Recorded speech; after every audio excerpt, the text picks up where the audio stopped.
Tamil Nadu elections మీరంతా కూడా చూసే ఉంటారు. మన వెస్ట్ బెంగాల్లో మమతా బెనర్జీ గారు అయితేనేమి, తమిళనాడులో స్టాలిన్ గారి ఎన్నికలు అయితేనేమి మీరంతా కూడా గమనించే ఉంటారు. ఈ వెస్ట్ బెంగాల్ తమిళనాడు రాష్ట్రాలను ఒకసారి చూస్తే వెస్ట్ బెంగాల్లో 91 లక్షలు అంటే 11.9% ఓట్లు తీసేసినారు. వెస్ట్ బెంగాల్లో 91 లక్షల ఓట్లు తీసేయడం జరిగింది ఎస్ఐఆర్ సర్వే ద్వారా. తమిళనాడులో 74 లక్షల ఓట్లు తీసేయడం జరిగింది ఈ ఎస్ఐఆర్ సర్వేల ద్వారా. మమతా బెనర్జీ పోటీ చేసిన భవానీపూర్ అనే నియోజకవర్గం, ఇది మీ అందరికీ తెలిసి ఉండాలి.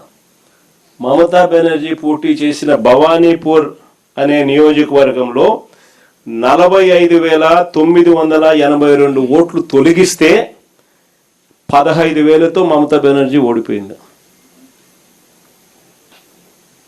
ప్రతి ఒక్కరూ జ్ఞాపకం పెట్టుకోమని చెప్తా ఉన్నా ఈ మాట. అదేవిధంగా తమిళనాడులో స్టాలిన్ పోటీ చేసిన కొలతూర్ అనే నియోజకవర్గంలో దాదాపుగా 71,000 ఓట్లను తొలగిస్తే ఆయన ఓడింది 8,000 ఓట్లతో ఆయన ఓడిపోయాడు.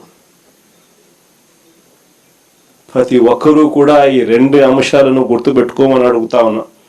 అంతేకాదు బెంగాల్లో తీసేసిన ఓట్లు 91 లక్ష ఓట్లు, 91 లక్షల ఓట్లు బెంగాల్లో తీసేస్తే ఆ రాష్ట్రంలో మమతా బెనర్జీ గారి పార్టీ ఓడిపోయింది 31 లక్షల తేడాతో.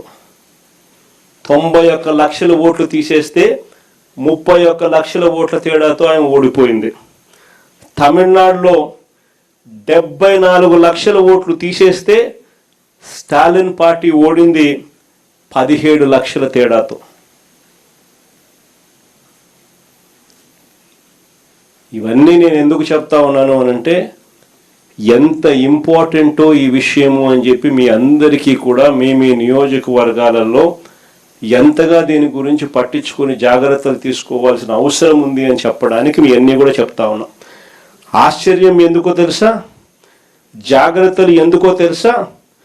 కారణం ఏమిటి అంటే మనమేమో